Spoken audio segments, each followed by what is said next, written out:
Dawn brought with it a deafening roar that shattered the tranquility of the Polish countryside. So many years of accumulated tension had just exploded. The sound of engines advancing to the rhythm of Adolf Hitler completely dominates the scene. Nazi Germany had set its war machine in motion, and the smell of death began to spread. Shortly after midnight on September 3, 1939, a young, elegant former socialite from Boston, Massachusetts, was heading to London after crossing the English Channel. Virginia Cowles, a foreign correspondent for the Hearst newspaper group and the London Sunday Times, was returning from a stay in Berlin when she saw flashes on the southern horizon and heard a series of distant explosions. Before boarding a train bound for Liverpool Street Station in London, Miss Cowles asked a dock worker if war had been declared. "Not yet," he replied, "but I hope it won't take long. This waiting is making us all nervous." When the journalist arrived on the outskirts of the British capital, she was greeted by a torrential rain and realized she had witnessed a violent storm and not the beginning of a war in Europe. However, Miss Cowles, who had been awakened on the morning of September 1st by the heavy sound of Nazi soldiers' boots marching along Unter den Linden in Berlin, still felt uneasy. At the same time that Virginia Cowles was heading to London, young Lieutenant Peter Parton of the Royal Artillery was attending a nighttime showing of Wuthering Heights at a cinema in the small port town of Watchet, Somerset. In the middle of the screening of the newly released film starring Laurence Olivier and Merle Oberon, a threatening message suddenly appeared on the screen. All officers and soldiers must return immediately to their barracks. Parton feared that, as British slang of the time put it, the balloon was about to go up. Held by heavy steel cables, thousands of large barrage balloons were raised over many British cities, ports, and military installations as a deterrent against dive bombers and other low-flying enemy aircraft. They brought down 7 German planes between February and March 1941 and later destroyed 231 V-1 rockets. Lieutenant Parton was right that night of September 2nd, 1939. Years of European appeasement and months of diplomatic maneuvers and increasing tension were coming to an abrupt end. 2 days earlier, on Friday, September 1st, massed German forces had invaded Poland without warning. British and French ultimatums to Nazi dictator Adolf Hitler demanding withdrawal went unanswered, and now it was only a matter of hours before hostilities escalated into full-scale war. Only 2 decades after the end of the First World War, Europe was on the verge of engaging in an even more catastrophic conflict. An inevitable but unnecessary war. It could have been avoided in the 1930s if the free nations had united firmly against the spread of tyrannical fascism across Europe. Now, peace had slipped away like grains of sand in an hourglass. Sunday, September 3rd, 1939, dawned as a sunny and dreamlike day of apprehension, which would be forever remembered by all who experienced it. While impeccably dressed diplomats still rushed between European capitals that morning, British Prime Minister Neville Chamberlain presided over an emergency session of his cabinet in London. In Paris, French authorities insisted on gaining more time to mobilize their powerful army before proceeding with another ultimatum to Berlin. But British military leaders and some members of the cabinet wanted to act quickly. The Secretary of State for War, Leslie Hoare Belisha, called for a final deadline of 6 a.m. Eventually, it was decided that Berlin would receive an ultimatum expiring at 11 a.m., demanding that its forces cease hostilities in Poland. After the shameful era of appeasement, during which the well-meaning Chamberlain mistakenly believed that Hitler's word could be trusted, the honor of the British Empire was now at stake. It was up to Sir Neville Henderson, British ambassador in Berlin, to deliver a note to Hitler's foreign minister, Joachim von Ribbentrop, at 9 a.m., 8 a.m. in London. The pompous and clumsy Ribbentrop left the task to Hitler's chief interpreter, Paul Schmidt, who accepted the British ultimatum. Henderson liked Schmidt and told him, I sincerely regret having to deliver such a document to you in particular." The German then proceeded to the Reich Chancellery, where he slowly read the ultimatum to Hitler and Ribbentrop. "When I finished," Schmidt reported, "there was complete silence. Hitler remained motionless, staring straight ahead. Moments later, the Führer turned to Ribbentrop with a fierce look and asked, 'And now?' Schmidt withdrew. The note gave Hitler 3 hours to order the cessation of operations in Poland. He reserved his fury for his inner circle. Ribbentrop, Nazi Party Deputy Leader Rudolf Hess, SS Chief Heinrich Himmler, and Propaganda Minister Joseph Goebbels. The Poles, Hitler raged, were nothing but a miserable rabble, and it was a shame to treat them as a sovereign nation. The British understood this, he said, but were willing to crucify him for recognizing natural realities. The French ultimatum was communicated by telephone to the French embassy in Berlin, and at 10 a.m. in London, BBC radio announcer Alvar Little informed listeners that they should expect a statement from the Prime Minister within an hour. Shortly before 11 a.m., London time, on that fateful morning, Paris's ultimatum was delivered to the German Foreign Ministry by French Ambassador Robert Coulondre. This time, Ribbentrop deigned to receive it. The French envoy asked if Ribbentrop could give a satisfactory response to France's demand that Germany withdraw from Poland. The minister replied negatively and accused France of aggression. World War II had begun. Meanwhile, in London, air raid sirens echoed over the rooftops. But they were premature. Miles away, in Munich that day, Gauleiter Adolf Wagner received an envelope from a 25-year-old English socialite. She was Unity Valkyrie Mitford, a blonde with blue eyes, and the unmarried daughter of the eccentric Lord Redesdale. Wagner opened the envelope and found a suicide note. A member of Hitler's salon in Munich, Unity had fallen in love with the Führer and begged him to maintain good relations with Britain. The prospect of a war between the two countries was too much for her, she wrote, so she decided to put an end to herself.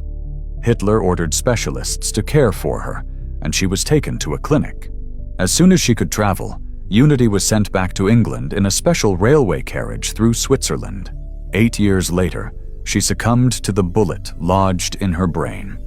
At 11:14 a.m. on Sunday, September the 3rd, Prime Minister Neville Chamberlain, a 70-year-old man with a mustache and a soft voice, looked melancholically at a microphone in the cabinet room at number 10 Downing Street and made a broadcast to the British people. His heart was heavy. He had done everything he could, said Chamberlain, but there had been no response to the final ultimatum, so a state of war exists between His Majesty and Germany as from 11 o'clock today. In a resigned and sorrowful tone, the Prime Minister declared, "You can imagine how bitter the blow is to me that all my long struggle to win peace has failed. Yet I cannot believe that there is anything more or anything different that I could have done, and that would have been more successful. Today, we and France, in fulfillment of our obligations, are going to the aid of Poland, who is so bravely resisting this wicked and unprovoked attack upon her people. Our conscience is clear. We have done all that any country could do to establish peace."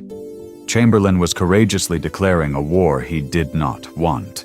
Peace would have been preferable. He had hoped that Hitler would somehow prove to be a man of his word.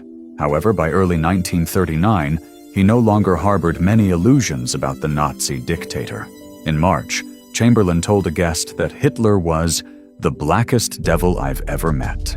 The Prime Minister had acknowledged the strong possibility of war and, like much of the British and French public, was ready to accept it. Few BBC listeners were surprised by Chamberlain's announcement, but most were nonetheless stunned by the shock. For many, the dark memories of 1914 to 1918 were still very vivid. King George VI, who had been a young midshipman in the Royal Navy when hostilities began in August 1914, wrote in his diary, "Those of us who went through the Great War never wanted another." Life as it was known and understood changed forever when World War II began in 1939. After the surrender of the devastated Polish capital, Warsaw, German troops goose-stepped through the city's ruined streets. The devastation of Warsaw was a harbinger of the destruction to come as the Nazi war machine advanced across Europe. The Daily Telegraph recorded, "The truth is that Parliament, and indeed the nation, had been in suspense for weeks, even months, waiting for war." Nobody was unaware of the threatening events on the European continent. The newspapers were full of advice on procedures in the event of an air raid, and the Navy had already participated in a plan to evacuate Polish ships in anticipation of conflict. The reaction of ordinary Britons to the declaration of war was varied. After the initial shock, some felt a sense of relief that all the uncertainty of the past few weeks had come to an end. For those who were in church on that sunny Sunday morning, it seemed they were in the right place at such an important moment. Others thought more about survival than sermons and began to prepare for the worst, making sure there was an air raid shelter for the whole family and stocking up on canned food in the cupboards. Children old enough to understand were excited by the news. There was the possibility that schools would be closed. Due to widespread fear of German air raids, some city children had already been evacuated in the days before the declaration of war and were with their host families in the countryside when they heard the news. In London, according to one reporter, the news of the declaration of war was received with a deeply impressive calm. He wrote, "On an extensive round through the city, I saw no emotion of any kind. After the sounding of the air raid sirens, the streets quickly emptied. Preventive measures had been taken. Sandbags were piled outside town halls, offices, shops, and police stations, and crisscrossed strips of anti-bomb tape covered the glass windows. Firefighting vehicles were on the streets, and policemen, auxiliaries, and air raid wardens patrolling on bicycles wore steel helmets. After the premature warnings, hundreds of Londoners carrying gas masks strolled good-humoredly along the avenues. Others wandered and sunbathed in the city's many leafy parks. As on any other pleasant Sunday afternoon, restaurants and cafes were crowded. But despite the apparent calm and stoicism, the British were methodically preparing for war. The War Office opened additional recruitment offices in various districts and suburbs of London, and urgent appeals were made for dock workers and volunteers for the Royal Engineers, the Army Service Corps, the Medical Corps, and the Artillery Corps. Mandatory enlistment had been introduced in April 1939. The War Office also issued a call for applications for commissions in the land forces. On the day the war began, young men ran to enlist and receive the King's Shilling.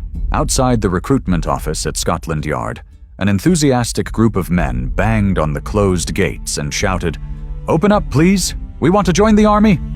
The government's evacuation program proceeded smoothly, and thousands of women and children crowded the city's railway stations to board the trains that would take them to Berkshire, Devon, Somerset, and other rural and coastal regions. On the night of September 4th, it was estimated that 3 million evacuees were in new homes, nearly half of them from Greater London. Chamberlain and his advisors were taking immediate steps to put the nation in a state of war. It was announced that the seat of government would remain in London for as long as possible, and preventive measures were issued to avoid people gathering in large crowds, thus reducing the risks of casualties in air raids.